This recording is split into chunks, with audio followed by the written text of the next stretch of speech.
हमारी सुंदरता तभी काम की जब सुंदर शिरोमणि प्रभु हमें स्वीकार कर ले। ये मरण धर्मा शरीर दीजेंगे तो क्या करेंगे, क्या करेंगे, क्या दे देंगे मरण धर्मा। इसलिए अति दुर्वारा इंद्रिय वैरिण आमर्दयंती सततम माम। गौर से देखो तो प्रभु को दिखाई देने चाहिए, अन्यथा कुछ नहीं है इनमें। कौन सा सुंदर रूप है, कहां सुंदरता है, कहां सुंदरता रह गई है। बहुत विचित्र स्वभाव। आज जो हमारे समाज का स्वरूप बिगड़ता चला जा रहा है, बुरा जरूर लगेगा, लेकिन बाबा जी हैं, अगर हमारी बात नहीं तुम्हें समझ में आएगी तो तुम्हारी हिम्मत नहीं कि कोई कहे, इसीलिए हिम्मत से कह रहे हैं। ए भाई, ये अंग प्रत्यंग ढकने के लिए है, अंग प्रत्यंग ढकने के लिए। इनकी पवित्रता, इनकी उज्जवलता, इसको आप बिखेरो मत। आपका चरित्र महान तो आपका जीवन महान हो जाएगा। इससे आप महान नहीं बन जाओगे, इससे महान नहीं बन जाओगे। नहीं, जितना पवित्रता, गांव के बड़े बूढ़े से, अब हमें तो पता नहीं, लेकिन हम अपने सामने देखा है इतना तुरंत हो गया। बूढ़ी बूढ़ी का पानी लाना तो पानी, घर में घुसेंगे तो ऐसे पूरा घर सावधान, एकदम ऐसे। बड़े बुजुर्ग, मर्यादाएं थी, पवित्रता थी, उसी का परिणाम राष्ट्र भक्त, भगवत भक्त, प्रेमी संतानें होती थी, चाहे बच्चा हो चाहे बच्ची हो, एक से एक उज्जवल कीर्ति वाले। आज बच्चा बच्ची ऐसे हो रहे हैं, अपने माता पिता को पीट रहे हैं, अपमानित कर रहे हैं, मनमानी आचरण कर रहे हैं, और कह दो तो ऊपर से अंकुश आ जाए। तुम होते कौन हो कहने वाले, कौन होते हो कहने वाले? कोई किसी को कह नहीं सकता। नहीं, हम इसलिए कह सकते हैं कि हम शास्त्र, संत, गुरुजन, इनका अधिकार है समाज पर, और समाज का इनके ऊपर अधिकार है। अगर हम गलत हैं तो पूरा समाज विरोध कर सकते हो, और अगर तुम गलत हो तो हम पूरे समाज का विरोध कर सकते हैं। धर्म के मार्ग का उपदेश करने वाला धर्मेश, जो धर्म गुरु पर बैठा हुआ या उपदेश करता, अगर गलत है तो पूरा समाज उसका विरोध करने का अधिकार रखती है, और अगर वो समाज को सुधारने के लिए तो पूरे समाज का विरोध करने का वो अधिकार रखता है। ऐसा नहीं कि 10,000 एक पक्ष में हो गलत मार्ग में, तो वो अकेला ब्रह्म ऋषि 10,000 का विरोध कर सकता है। धर्म शास्त्र ऐसा आदेश करता है। आप विचार करके देखो, भगवान श्री राम जी को आदेश हुआ, तापस वेश विशेष उदासी 14 वर्ष राम वनवासी। भगवान नंगे पैर, सारी कैसी मर्यादा से सिया जी को, जहां नाव पे चढ़ाना है तो सीय चढ़ाई चढ़े रघुराई।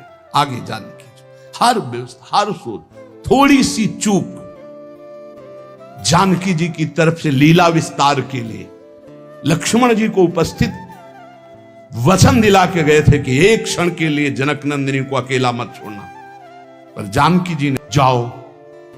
राम जी संकट में, दोनों का काल के भी महाकाल का संकट कौन, माता आप ऐसे वचन मत बोलो। तो उनका, आप मुझे समझ में आ रहा है भगवान कोई लीला करना, ऐसे रेखा खींची और कहा मां इस रेखा को क्रॉस मत करना, इस रेखा को किसी की सामर्थ्य नहीं त्रिभुवन में कि क्रॉस करके आपको छू ले।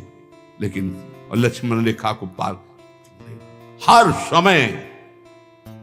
आप इन बातों पर ध्यान दीजिए। रामचरितमानस की कैसी पोशाक होनी चाहिए, कैसी व्यवस्था होनी चाहिए, कैसी चाल ढाल होनी चाहिए, हमारा जीवन कैसे मंगलमय हो सकता है। उस पवित्रता का ही प्रभाव था कि इतना त्रिभुवन को भयभीत कर देने वाला रावण जानकी जी के सामने नेत्र नहीं मिला सकता था, और अशोक वाटिका में जाके रखा, बार बार मनाता रहा, और जब उठाया था तो ऐसे नहीं उठाया था, सीता चरण बंदी सुख माना। हे जगत जननी, मैं जानता हूं यद्यपि मैं जो कृत्य कर रहा हूं अपने विनाश के लिए, अपने मंगल के लिए कर रहा हूं, पर मैं जानता हूं कि आप कौन हैं, इसलिए मेरा प्रणाम स्वीकार करें। और जब तक आप लंका नहीं पहुंचती तब तक हम असुरों का उद्धार होगा ही नहीं, इसलिए हम अपने उद्धार के लिए आपको ले जा रहे हैं। और ले जाकर के अशोक वाटिका में रखा था, ना कि जहां महल में और रानियां थी वहां भी रख सकता था, लेकिन नहीं, शुद्ध अशोक वाटिका में। और राक्षसियों का पहरा, और त्रिजटा जी को जानता था, वो कोई साधारण नहीं था। जिस समय खर और दूषण मारे गए, सूचना पहुंची, खरदूषण मारे गए। अच्छा, खरदूषण मूषम बलवंता, मार सके को बिनु भगवंता, बिना भगवान के इनको कोई नहीं। भगवान आए तो भजन न होए तामस देहा। मैं राक्षसी स्वभाव का, तामसिक वृत्ति का हूं, भजन तो होगा नहीं। अब कैसे इनसे? अब इनसे मन वचन कर्म से बैर करूंगा और बैर के द्वारा परम पद प्राप्त। और ऐसा दृढ़ निश्चयी कि जब गर्दन अंतिम में कटी तो कहा राम रन हतो पचारी। श्रद्धा से लई, बैर से पुकारा, कहा राम रन हतो पचारी। जिस समय जनकपुर में यज्ञ हो रही थी, धनुष यज्ञ, सब पहुंचे थे, ये भी पहुंचा, बाणासुर भी आए हुए थे। कुछ मांगलिक गुरु चर्चा हुई, क्योंकि दोनों के गुरु एक ही हैं, भगवान शिव। कहा आप भी तो धनुष उठाने आए? बोले नहीं, इस धनुष उठाने में कौन सी बात है? जब 20 बार कैलाश सहित भगवान शिव और पार्वती को उठा लिया तो उनका ये धनुष है। मैं धनुष उठाने नहीं आया, मैं धनुष उठाने वाले को निमंत्रण देने आया। बोले कौन है यहां धनुष उठाने वाला? बोले पहले भगवान श्री राम जब विश्वामित्र जी के साथ पधारे, रावण ने दृष्टि मिलाई और कहा कि ये नेह निमंत्रण नहीं दे रहा हूं, ये बैर निमंत्रण दे रहा हूं। ये धनुष आप ही भंग करेंगे, सीता जी आपको ही मिलेंगे, लेकिन मैं सीता का अपहरण करूंगा और तुम्हें रुलाऊंगा, और तुमको ये जो टांगे हुए सारंग धनुष, इसी से निकले हुए बाणों से संपूर्ण लंका का उद्धार करना होगा। मैं यही कहने आया हूं। भगवान श्री राम से मानो इशारे में बात की और आरती की अजगौ की, और जनक से कहा इसका भंजन तो दूर रहा, इसको उठाऊंगा भी नहीं, ये मेरे गुरु का धनुष है। प्रणाम करके परिक्रमा करके दोनों चले गए थे। ये अतिरथी वीर बाणासुर और महान पराक्रमी रावण, ये ऐसे उठाए भी नहीं थे। ऐसा नहीं कि उठाने की चेष्टा की, नहीं, ऐसा नहीं, वंदना की, परिक्रमा की और चले गए थे। और भगवान राम को कहा था तुम्हें निमंत्रण देता हूं, आकर पूरी लंका का उद्धार आपको करना है, इसलिए सीता जी से ब्याह तो आप करो और वास मेरे यहां करेंगी, क्योंकि इन्हीं के चरणों के प्रताप से ऐसी अपावन लंका पावन होगी। उन्मत्त में वो कुरते योषित दृष्टि दुष्ट मदेरे, जो हमारा शास्त्र कहता है उसको ध्यान दो। कभी किसी भी माता बहन से बात करनी हो तो चरणों में देखो, भगवान तो सर्वत्र विराजमान है। जिस समय भगवान ब्रह्मा जी ने सृष्टि रचना प्रारंभ की तो सनक सनंदन सनातन सनत कुमार प्रकट हुए, उनसे कहा सृष्टि रचो, बोले शब्द ही नहीं, ये शब्द ही नहीं, हमारी सृष्टि में ही नहीं, हमारे चिंतन में ही नहीं। हर समय समाधिस्थ हरिशरणम। फिर और ऋषि प्रकट किए, सब अपने स्वरूप में स्थित। तब फिर अपने शरीर के दो भाग किए, एक में महाराज मनु और एक में शतरूपा। फिर ये परस्पर ऐसा आकर्षण प्रकट हुआ जिससे सृष्टि वर्धन नहीं, सब ब्रह्म स्वरूप, सब भजनानंदी, भजन में ही डूबने के लिए। तब ब्रह्मा जी ने अपने शरीर के दो भाग किए, वामांग से शतरूपा और दाहिनी भाग से महाराज मनु, और यहां से फिर ये मैथुन सृष्टि प्रकट हुई। जिसे भगवत मार्ग में, चाहे वो गृहस्थ हो या विरक्त, गृहस्थ है जिससे पाणी ग्रहण मात्र किया है उससे, विरक्त है तो संपूर्ण चराचर जगत में अपने इष्ट का भाव रखते हुए चलना है। नहीं तो अति दुर्वारा इंद्री वैरिण आमर्दयंती सततम माम। देखो, जब अच्छा साधक कहीं गड़बड़ हो जाता है तो वो अपने जीवन को ही नष्ट कर देता है। ये अपने वृंदावन की बात है कि दरपानी घाट की तरफ कोई साधक एकांतवास करता। अभी हमसे कल प्रश्न हुआ कि नए साधक को एकांतवास करना चाहिए या सत्संग साधु समागम। तो हम कहा नए साधक को सत्संग साधु समागम करते हुए थोड़ा समय एकांतवास करना चाहिए। जैसे आप आ रहे तो घंटे 2-4 घंटे 6 घंटे आपका एकांत में कमरे में भी, और हर समय आप घेरे के अंतर्गत हो। अकेले रहने में, वो भी साधक को साधन में एकांतवास बहुत सावधानी का करना है। मोबाइल तो बहुत ही घातक और बहुत ही सहायक है, अगर मन चंचल हो रहा है, आप सत्संग लगा लो। मन चंचल को शांत कैसे करें, सैकड़ों सत्संग इस विषय के पड़े हुए हैं। अगर आप सावधान नहीं तो फिर मन चंचल होकर विषय सेवन में ले जाए। अब वो रोज मोबाइल का गलत प्रयोग देख रहे थे, उनको घृणा हुई अपने जीवन से और उन्होंने अपना जीवन शांत कर लिया यही वृंदावन में। क्या फायदा हुआ? जीवन शांत होने से क्या भगवत प्राप्ति हो गई? अगर सत्संग मिलता होता तो कम से कम इतनी हिम्मत तो हो जाती कि मोबाइल को ईंट से कुचल देते। अपने को क्यों शांत किया? अपने को तो आज सुधारा जा सकता है, अपने को तो बचाया जा सकता है विषय सेवन से। इसलिए बहुत सावधान, नहीं कभी आपका मन जो गलत मार्ग में शिक्षा दे रहा वही आपको नष्ट कर देगा। बहुत सावधान। कलिकाल है ऐसा, यंत्रों में एक क्षण में आप संसार की गलत बातें देख सकते हैं। वो बहुत बुद्धि को नाश करने वाला है, बहुत बुद्धि। छोटे छोटे बच्चे बताते हैं कि हमारी दुर्दशा इससे हो गई। इसलिए कंदर्प शविष विषखैर निरवधि मम दैह मानस्य। जब कोई किसी माता बहन की तरफ या विपरीत शरीर की तरफ देखता है तो कामदेव उसी समय विषिक अपने बाणों का संचार करता है।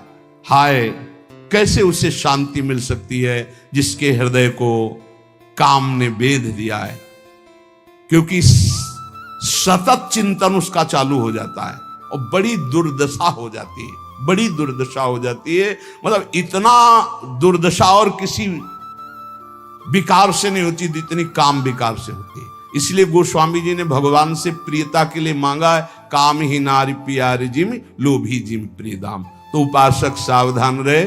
आज सत्संग में श्रीपाद प्रबोधानंद जी ने खास तौर से वृंदावन की बात बताई कि यहाँ ये नित्या निर्विकारा निरवधि गुणाहा प्रपंच से ऊपर उठा हुआ महापुरुष निष्प्रपंचाह समस्त दोषों से रहित भगवत अनुराग से युक्त होकर प्रिया प्रीतम की दिव्य केली को देखता है। यहाँ कैसा भी दुष्ट स्वभाव का आ जाए उसे भगवत प्रेम मिलता है। पर उपासक को यहाँ रहते हुए ये सावधानी करनी कि वर्तमान में कभी हमारा कोई विपरीत संयोग, शरीरों का आकर्षण हमें नष्ट न कर दे, क्योंकि प्रिया प्रीतम की महान प्रेम भूमि है।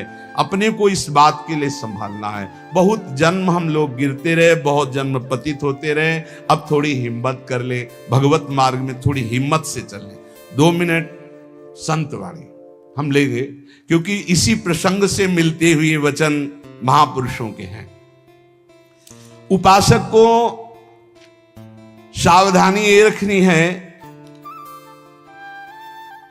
कि जब तक तुम्हारे शरीर में बुढ़ापा नहीं आता, कोई असाध्य रोग नहीं हो जाता, तुम्हारी इंद्रियां बलवान हैं, तब तक तुम अपनी इंद्रियों को गलत आचरणों में मत उतारो और अपने कल्याण के लिए उपाय कर लो। नहीं बुढ़ापे में या असाध्य रोग में या इंद्रियां जब निर्बल हो जाएंगी तब तुम कुछ नहीं कर पाओगे।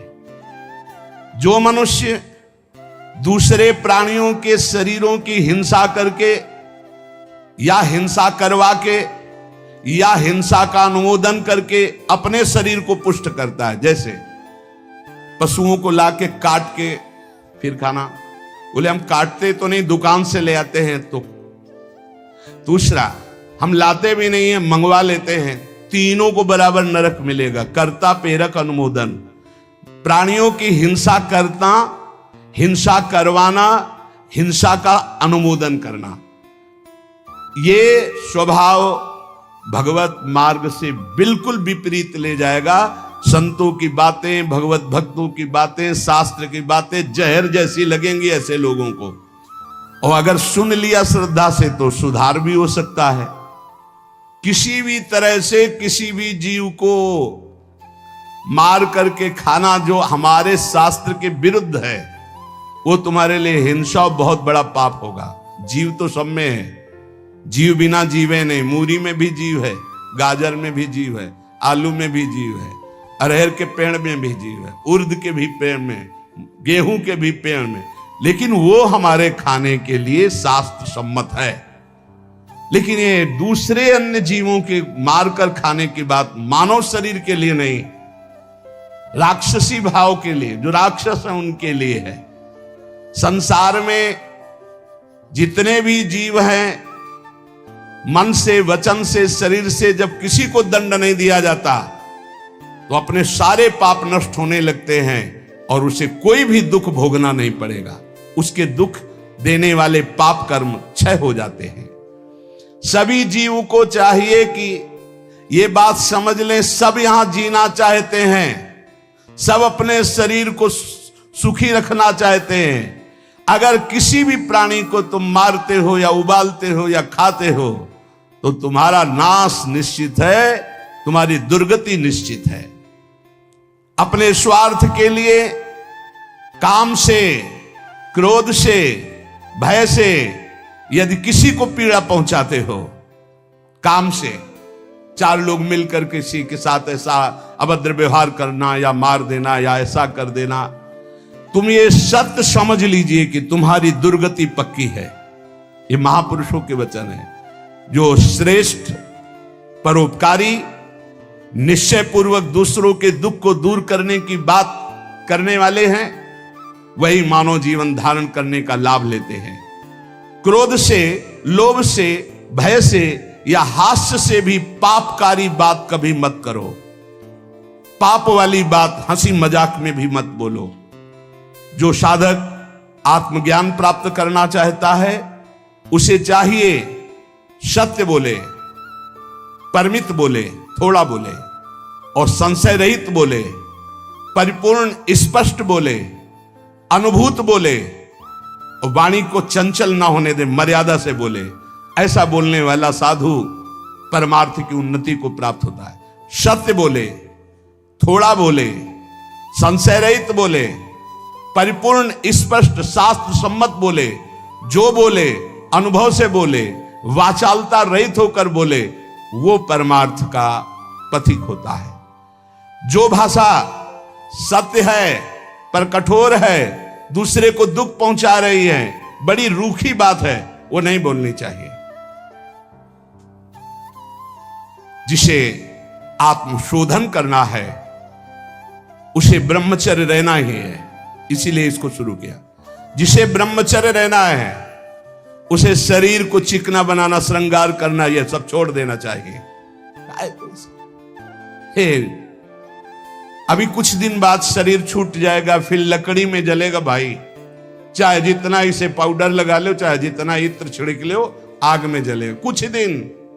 बोले कुछ दिन क्यों, अभी तो हम 30-40 साल ऐसे निकल गए। ऐसे अब पता नहीं 30-40 साल हैं कि नहीं है, ऐसे निकल जाएंगे। ब्रह्मा जी के यहां कमल की पंखुड़ी में जितने में सुई छेदो उतने में 1 वर्ष हो गया। अपने 100 वर्ष कितने हुए, 100 बार ऐसे ब्रह्मलोक में करे तो हो गया। अपने शरीर को ज्यादा श्रृंगार, सुख, सुविधा, प्यार मत दो। जितने से भजन बन जाए, धर्म बने, उतना ही दो। स्त्रियों का काम भाव से स्पर्श करना, संभाषण करना, देखना छोड़ दे। यदि आत्मशोधन करना है स्त्री साधक को पुरुष साधक से, काम भाव से, कैसे, किसी भी तरह से, बहुत सावधानी का विषय से आपको खुद निर्वाह करना है, कोई दूसरा निर्वाह करने वाला नहीं, दूसरे को सफाई देने की जरूरत नहीं। तीसरी बात, पहला है शरीर का श्रृंगार, दूसरा है स्त्रियों से संसर्ग, संभाषण, बातचीत आदि आदि। तीसरा है पौष्टिक और स्वादिष्ट भोजन। ये महान भयंकर हैं 3 बातें जो साधक को नष्ट कर देती है। शरीर का श्रृंगार करना, माताओं बहनों से काम भाव से युक्त होकर के इस तरह का व्यवहार, बातचीत, ऐसा आप सफाई पेश कर सकते हैं। भैया सफाई पेश करने की बात नहीं, आप खुद देख लीजिएगा। आपका अगर दृष्टि ठीक है, आपका भाव ठीक है, आपका व्यवहार ठीक है भगवान को साक्षी करके, तो कोई दोष नहीं है। लेकिन यदि आप अंदर से दूषित हैं तो आप बचिए। और स्वादिष्ट बलिष्ठ भोजन, आत्मशोधन करने वाले उपासक को जरूरत नहीं, कोई जरूरत नहीं। ये घी, रबड़ी, रसगुल्ला, दूध और ये बादाम, पिस्ता, ये गृहस्थों के लिए बने, ये भगवत मार्ग के पथिकों के लिए नहीं, उनके लिए नाम रूपी बल और ब्रह्मचर्य का महान ताकत, एक अद्भुत बल, एक अद्भुत उत्साह, एक अद्भुत तेज बना रहता। बादाम में थोड़ी है, हलवा में थोड़ी है। बादाम हलवा खा के तो बेकार हो जाओगे। शुद्ध सात्विक थोड़ा अन्न एक बार डाल लिया शरीर पोषण के लिए, बस जल, व्यायाम, प्राणायाम, ब्रह्मचर्य, इससे बहुत बड़ा बल प्राप्त होता है। हमें निरंतर मन को वश में करना, मन को वश में करने के लिए ये शारीरिक बल की जरूरत नहीं है। शारीरिक बल तो अपने आप बना रहता है। उत्साह, एक आत्मिक शक्ति, एक बल, एक अलौकिकता रहती है। ये निकृष्ट आचरण करने से नहीं। स्वादिष्ट और पौष्टिक भोजन की कोई आवश्यकता नहीं ब्रह्मचारी के लिए। 5 चम्मच उसमें दाल में घी डाल के और इस सब कर, फिर कैसे हजम करोगे? तपस्वी उपासक को चाहिए स्त्री के रूप की तरफ, उसके हास्य की तरफ, उसके मधुवचन की तरफ, उनके संकेत की तरफ, उनके हाव भाव की तरफ, या स्त्री उपासक को चाहिए पुरुष के ऐसे परस्पर चितवन को ना देखे, ना चिंतन करे, ना देखे, ना चिंतन करे। परस्पर विरोधी शरीर को राग पूर्वक देखना, उनके अंग प्रत्यंगों का चिंतन करना, उनकी बातें करना, ये ब्रह्मचर्य कदापि नहीं रह सकते जो ऐसे आचरण वाले लोग हैं। ब्रह्मचर्य व्रत में रत रहने वालों को अत्यंत सावधानी पूर्वक अपनी इंद्रियों को दर्शन, संभाषण, चिंतन से बचाना है। जो भिक्षुक ब्रह्मचर्य का आनंद प्राप्त करना चाहता है, उसको अच्छे अच्छे पदार्थों के स्वाद पाने वाली जिह्वा पर काबू करना होगा। हाँ, ये जवानी जो है ये व्यतीत होनी चाहिए तपस्या में, जलने में व्यतीत होनी चाहिए, तो बुढ़ापा में वर्षा हो जाएगी। गर्मी की बात वर्षा आती है ना, जलोगे तपोगे तो वर्षा हो जाएगी। अगर पहले ही भीजे भोगों में पड़े रहोगे तो बुढ़ापा में सड़ोगे। फिर ध्यान रखना, पक्की बात समझ लो। सड़ना जानते हो किसे कहते हैं? अगर ध्यान हो आपको हितधाम में, एक 70-75 वर्ष के वयोवृद्ध वेशधारी जो बोल रहे थे, तो हम दोबारा पुनरावृत्ति नहीं करेंगे बोलने की, वो बोल रहे थे, आप लोगों को ध्यान होगा कि महाराज बचा लीजिए, 75 साल का हूं, ऐसे से ऐसा ऐसा ऐसा। इसलिए ब्रह्मचर्यरत भिक्षुक को चाहिए किसी भी विपरीत शरीर से परिचय न ले, एकांत मिलन की बात ना हो, किसी भी तरह से अपने मन की कमजोरी सामने वाला ना जान पावे। ब्रह्मचर्य भिक्षुक को चाहिए कि वासनावर्धक, पुष्टिकारक भोजन, पेय, वार्ता, दृश्य, इनका परित्याग कर दे। जैसे बहुत ज्यादा ईंधन हो तो अग्नि उतनी ही ज्यादा बढ़ेगी, ऐसे जितना पौष्टिक आहार करोगे उतने काबाग्नि बढ़ेगी। शरीर का श्रृंगार, शरीर की शोभा, शरीर को सुख आराम देने की भावना वाला कभी ब्रह्मचारी नहीं हो सकता। बहुत सावधान। जब भगवत मार्ग में चले तो अंगूठी की जरूरत क्या है? जब भगवत मार्ग में चले हैं तो किसी भी तरह के आभूषण की जरूरत क्या है? भगवत मार्ग में चले तो कंघा की जरूरत क्या है? भगवत मार्ग में चले हैं तो चिकनाहट लगाने की जरूरत क्या है? सजाने की जरूरत क्या है? वैसे ही तेजों में सजे रहोगे। बहुत सावधानी की जरूरत है और व्यायाम अत्यंत आवश्यक है।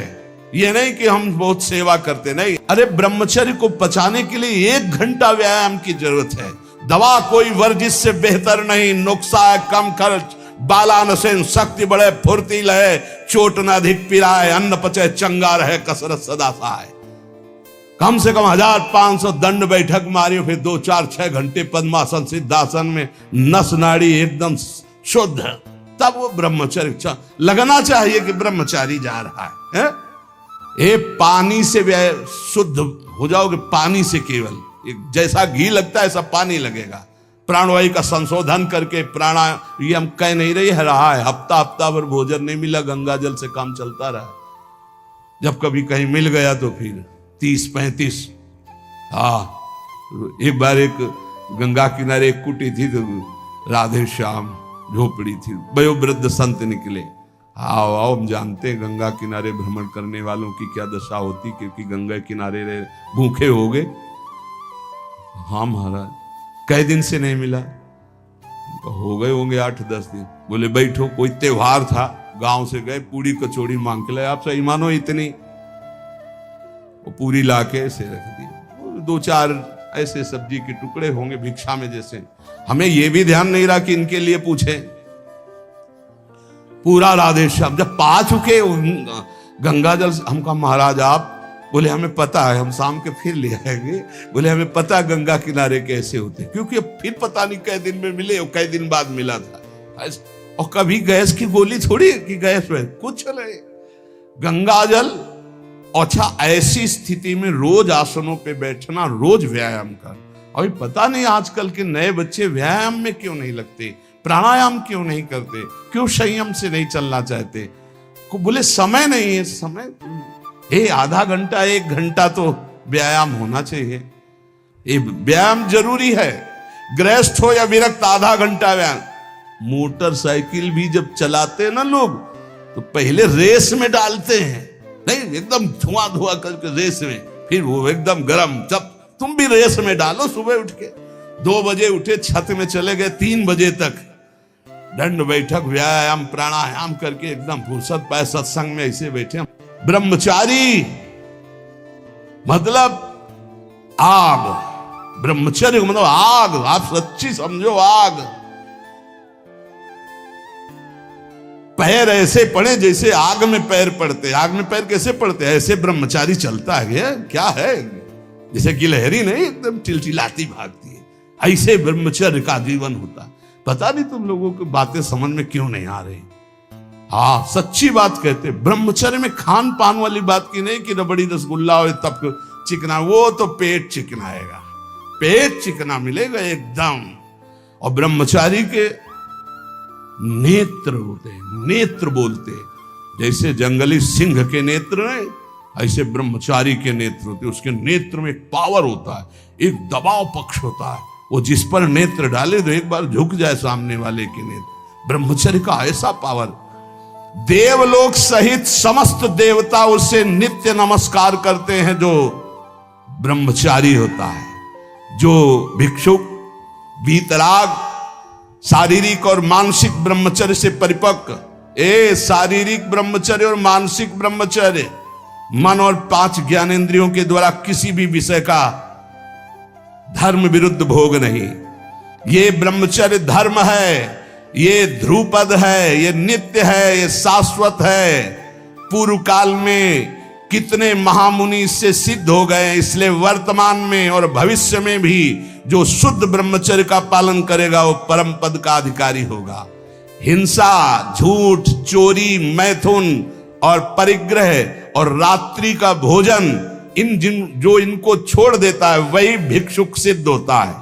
फिर सुन लीजिए, हिंसा मन वचन कर्म से किसी भी जीव की नहीं। झूठ बिल्कुल नहीं बोलना, चोरी किसी की नहीं करना। चोरी का तात्पर्य है अगर किसी का खेत है, किसी की वस्तु है, किसी का अधिकार है, हम बिना पूछे नहीं छुएंगे। अगर वो दतून भी लेनी है और किसी के दरवाजे पे पेड़ है तो हमें इंतजार करना होगा। अगर पता चल रहा है कि गांव समाज की जमीन है, सरकारी जमीन है, किसी का अधिकार नहीं, तो हम उस वृक्ष से भिक्षा मांगेंगे, हमें एक दतून दे दीजिए। ऐसे नहीं है कि हम किसी वस्तु को स्वतः, जैसे गंगा किनारे बारी होती है और उनसे से आप फल तोड़ करके खा रहे हैं तो आप चोर हैं। यह नहीं कह रहे हमारा, नहीं, किसी की कोई भी वस्तु बिना भिक्षा किए नहीं लेना है। आगे है मैथुन का पूर्ण त्यागी वीतराग परमहंस, बैरागी, किसी भी तरह के अष्ट मैथुनों में से एक भी नहीं। और परिग्रह, दान नहीं, इसीलिए भिक्षा शब्द है। तुम हमें दे रहे हो, हम नहीं लेंगे, हमें जरूरत होगी हम मांग लेंगे, हम भिक्षुक हैं। ये उपासकों की, अच्छे जो उपासक उनकी रहनी होती। ले 100 रुपया नहीं जरूरत है हमें, आधा घंटा बाद जरूरत होगी तो हम किसी से मांग लेंगे। भाई अगर हमें जहां लगेगा तो हम 5 लोगों से मांग लेंगे अगर जरूरत है, लेकिन हम तुम्हारे देने पर नहीं लेंगे। तुम्हारे देने पर दान होगा और हमारे लेने पर भिक्षा होगी। हमें जब आवश्यकता होगा, जहां से श्री जी प्रेरित करेंगे, हम मांग लेंगे, हमें नहीं चाहिए। हिंसा, झूठ, चोरी, मैथुन, परिग्रह और रात्रि का भोजन, ये साधक कभी रात्रि में भोजन न करे। और सूर्य अस्त होने के 30 मिनट पहले या 30 मिनट बाद, बस इसके आगे नहीं जाना चाहिए। जिसको ब्रह्मचर्य रहना है, साधना में रहना है, एक 9, 10, 11 बजे आराम से आप खूब बतरा के अच्छे अच्छे पदार्थ पा रहे हो, ये सब साधना के खिलाफ बात है। अगर इस समय भोजन नहीं होता 4, 5, 6 सूर्यास्त के 30 मिनट पहले और 30 मिनट बाद तक, फिर आप पानी पी के काम चलाओ या दुग्ध ले लो 200-250 ग्राम। भोजन भरपेट मत करो, क्योंकि हमें 1 बजे रात्रि से जगना है, 2 बजे रात्रि से जगना है, हमें साधना में लगना है। और ठसाठस 11 बजे तक यहाँ पा लिए तो 10-11 बजे तक के लिए वो प्रमाद स्थिति पैदा कर देगा। रात्रि का भोजन निषेध है साधु के लिए, या तो सूर्यास्त होने के पहले या बस सूर्यास्त होने के बाद ही 30 मिनट बाद तक, मतलब 7, बहुत अधिक 7:30, 8, इसके आगे नहीं। 9, 10, 11, 12 ये सब नहीं। गृहस्थों की बात अलग। वीतराग परमहंसों का हमने स्वभाव देखा है, सूर्यास्त होते होते जो कुछ, बस फिर इसके बाद शांत। ये रात्रि का भोजन तो एकदम निषेध है, 8 के बाद तो पाना ही नहीं चाहिए, ये नियम बना लो। ये 5 कारण होने पर, उपदेश मिलने पर भी वो अपने जीवन में नहीं उतार पाता है। अभिमानी होने से, क्रोधी होने से, प्रमादी होने से, असाध्य रोगी होने से या भोगी होने से। ये 5 दोष होने के कारण गुरुजनों के उपदेश अपने जीवन में नहीं उतार सकता। अभिमानी होने से, क्रोधी होने से, प्रमादी होने से, असाध्य रोगी होने से या भोगी होने से। जो ब्रह्मचर्य नहीं रह पा रहा है, जो भोगी है, वो गुरु के उपदेश नहीं धारण कर सकता। जो असाध्य रोगी है वो बेचारा असमर्थ है, और जो प्रमादी है वो नहीं, और जो क्रोधी है वो नहीं, और जो अभिमानी है वो नहीं। जो गुरु की आज्ञा का पालन करता है, उनके इशारों को समझता है, उनकी आज्ञा में अपने प्राण समर्पित किए हैं, उसके अंदर संपूर्ण भागवतिक सद्गुण प्रकाशित हो जाते हैं। इसलिए उद्धत ना हो, नम्र रहो, चपल ना हो, शांति स्थिर रहो, मायावी मत बनो, सरल रहो, कोई नौटंकी नाटक नहीं, कौतूहली मत बनो, गंभीर रहो, किसी का तिरस्कार मत करो, सबको सम्मान दो, किसी से क्रोध वार्ता मत करो, क्षमा करो, अपने मित्रता का व्यवहार सुरक्षित रखो, शास्त्र का अध्ययन करो, पर शास्त्र के ज्ञान का घमंड मत करो। कोई भी तुम्हारे पर क्रोध करे, अप्रिय व्यवहार करे, तुम उसकी भलाई करो, ईश्वर से प्रार्थना करो कि उसकी बुद्धि शुद्ध हो। ऐसे उपासक को परम पद की प्राप्ति निश्चित होती है। जो श्रवण किया उसको मनन करो, आचरण में उतारो, नाम जप करो, जीवन इस जन्म में भगवान की शरण तक पहुंच ही जाए, भगवत प्राप्ति हो ही जाए पक्का। जो भी हास्य विनोद में भी सत्संग में कहते हैं वो केवल शिक्षास्पद कहते हैं। किसी का नीचा दिखाना या किसी का उपहास करना हमारा लक्ष्य नहीं, लेकिन आप उपहासपद आचरण ना करें। आप ऐसा कोई पहनावा, ऐसा कोई खान पान, ऐसा कोई नाटक ना करें जो हमारे सनातन धर्म के विरुद्ध है, जो हमारे शास्त्र के विरुद्ध है। उससे आपका पतन हो जाएगा, पक्का समझो। बहुत बड़ा प्रभाव होता है सात्विक आहार, सात्विक भेष, सात्विक चिंतन, इससे बहुत उन्नति होती है। और असात्विक आहार, असात्विक भेष, असात्विक मन माने आचरण, इनसे बहुत पतन हो जाता है। इतना पतन हो जाता है, आप सोचो, जिन माता पिता परिवार को प्राणों से अधिक प्यार किया जाता है, बुद्धि भ्रष्ट हो जाती है, काम से पीड़ित होकर वो अपने परिवार के गले काट देता है, भाग जाता है दूसरे पुरुष के साथ या दूसरी स्त्री। ये क्या बुद्धि भ्रष्ट हो गई। जिनकी पूजा करनी चाहिए उनकी हत्या कर देते हैं, जिनको हमें शीश पर आज्ञा, उनके शीश उतार लेते हैं। ये बुद्धि भ्रष्ट हो जाती है। आप देख लो, समाज में देख लो क्या हो रहा है। इसीलिए हम अगर विनोद में भी कोई बात कहते हैं तो तुम्हारे मंगल के लिए कहते हैं। किसी को कभी कुछ चुभे, कभी कुछ कोई शब्द चुभे, उसका विचार करना वो बहुत ही कड़ुआ होगा, लेकिन आपको स्वस्थ करने लायक होगा। जैसे कुछ ऐसी औषधियां होती, कुछ ऐसे चूर्ण होते हैं, बड़े कड़वे होते हैं, नीम जैसे लगते हैं, लेकिन वो आपका परम मंगल करते हैं। इसलिए प्यारे, हमारा किसी को दुख पहुंचाना उद्देश्य नहीं, हमारा उद्देश्य तुम्हें परम सुख प्रदान करना। पर तुम अपनी स्थिति को, अपने धर्म को, अपने आचरणों को भूल गए और मनमानी आचरण कर रहे हो, इसलिए तुम्हें जरूर बुरा लग सकता है। जैसे शास्त्रों में बार बार ये आकर्षण की निंदा की गई।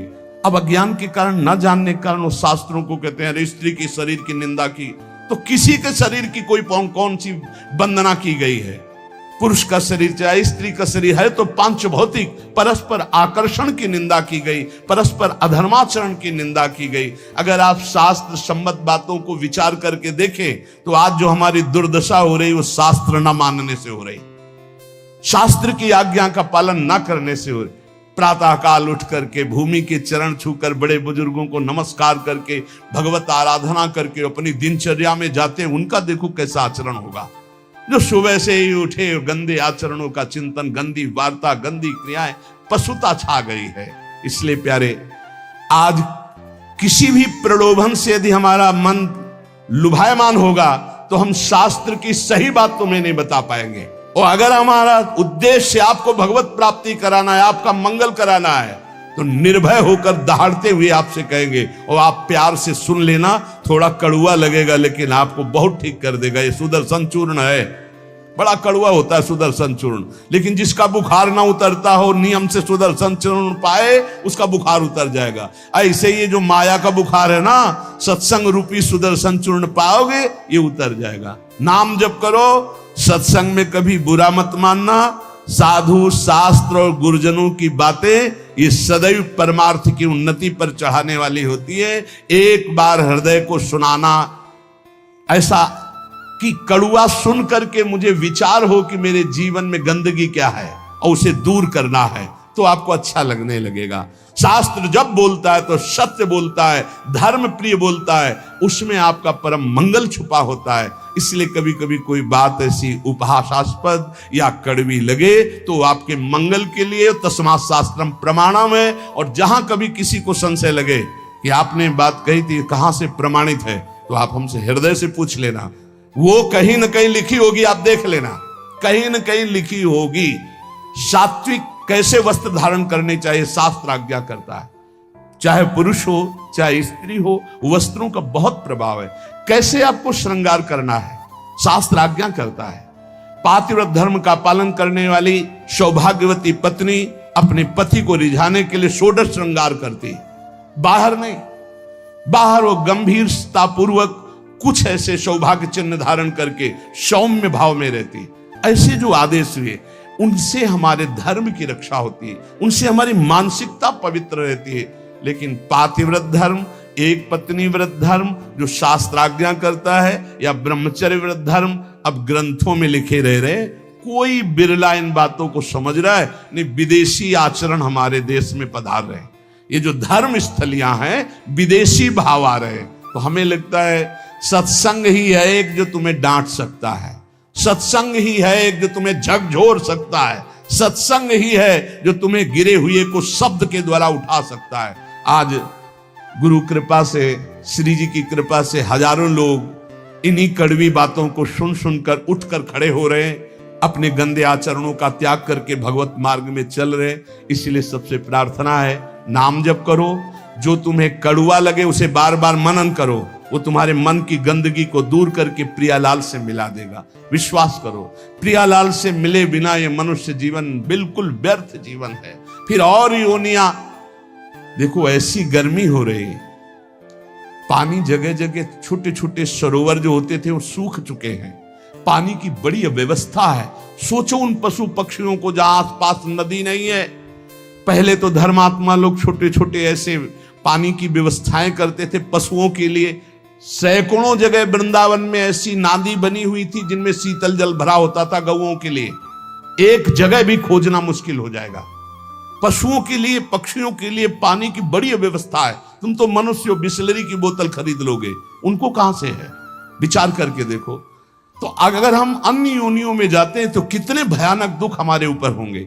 जंगलों में पानी सूख रहा है, पानी की कोई व्यवस्था नहीं। बहुत से ऐसे पशु पक्षी हैं जो चल करके जा करके नदी में पानी नहीं पी सकते। उनको वहीं नजदीक पानी चाहिए। कहाँ पानी की व्यवस्था है? पहले हमने देखा इसी वृंदावन में बड़े बड़े ऐसे पात्रों में पानी भरा हुआ है पशु पक्षियों के लिए, और नादी बनी हुई बड़ी बड़ी, उनमें शीतल जल भरा हुआ गौओं के लिए। बड़ी उदारता रहती थी। 50 जगह लोग शीतल मट के लिए जल प्याऊ थे सबको पिलाने के लिए। सब धर्म धीरे धीरे ह्रास होता चला जा रहा है। इसलिए उठो, धर्म के मार्ग में चलो, दूसरों का हित करो, शरीर के सुख की ज्यादा चिंता मत करो। ये लकड़ी में रखकर जलाया जाएगा या गाड़ दिया जाएगा, इससे कमा लो तपस्या, ब्रह्मचर्य, संयम, नियम, नाम जप।